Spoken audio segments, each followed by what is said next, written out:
একাধিকবার আমার সাথে শারীরিক মেলামেশা করছে, চলো ফিজিক্যাল করি। তারপর সে বলছে কি যে করো করো, কিছু হবে না, আমি তো তোমারে বিয়ে করবই। এখানে আসছি আমি বিয়ের দাবিতে, আমার বিয়ের আশ্বাস দেখাইছে তো বিয়ে করুক। তো এখন সে এত কিছু করে আমারে কেন বিয়ে করবে না? বিয়ে না করলে আমি এই জায়গায় মরে। এটার উপরতলা একটা রেস্টুরেন্ট আছে, তাজ গার্ডেন কি জানি রেস্টুরেন্টের নাম, ওইখানে হয়েছে। একাধিকবার আমার সাথে শারীরিক মেলামেশা করছে। এখানে আসছি আমি বিয়ের দাবিতে, আমার বিয়ের আশ্বাস দেখাইছে তো বিয়ে করুক। আমাদের সম্পর্ক 7 মাসের। আমাদের পরিচয় এফবিতে হইছে। তারপরে ও আর কি বলতাছিল যে দেখা করবা কিনা।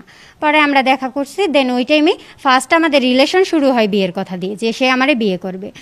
আমারে নিয়ে সে ঘুরতো ফিরতো, পরে একটা পর্যায়ে সে আমারে বলছে যে চলো ফিজিক্যাল করি। পরে আমি তারে অনেকবার বাধা দেওয়ার ট্রাই করছি। তারপর সে বলছে কি যে করো করো, কিছু হবে না, আমি তো তোমারে বিয়ে করবই। পরে একটা পর্যায়ে আমাদের মধ্যে শারীরিক সম্পর্ক হয়ে গেছে, যেহেতু আমি তারে ভালোবাসতাম। তো এখন সে এত কিছু করে আমারে কেন বিয়ে করবে না? তার মেয়ে হইলে সে কি করতো?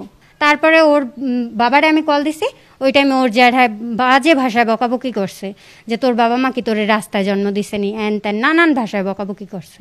এখানে এসে কি পাইছি দেখি, ঘর তালা দেওয়া। তার ছেলে যদি কিছু না করতো তো সে তো ঘরে থাকতো, তার তো সৎসাহস নেই, চলে গেছে। বাবা মা তারপর ছেলে কই জানি চল গেছে গা। বিয়ে না করলে আমি এই জায়গায় মরে যাবো। দায় হচ্ছে পিয়াস পাল, অরুণ পাল, আর হচ্ছে ওর মা বাবা, সবারই দায়। ওনারা সবাই জানতো তো, তাই না? ওনারা কেন, ওনার মেয়ে হলে উনি কি করতো? উনি আর কি আমার দোষ দিতেছে, সব কিছু আমার দোষ। ওনার ছেলের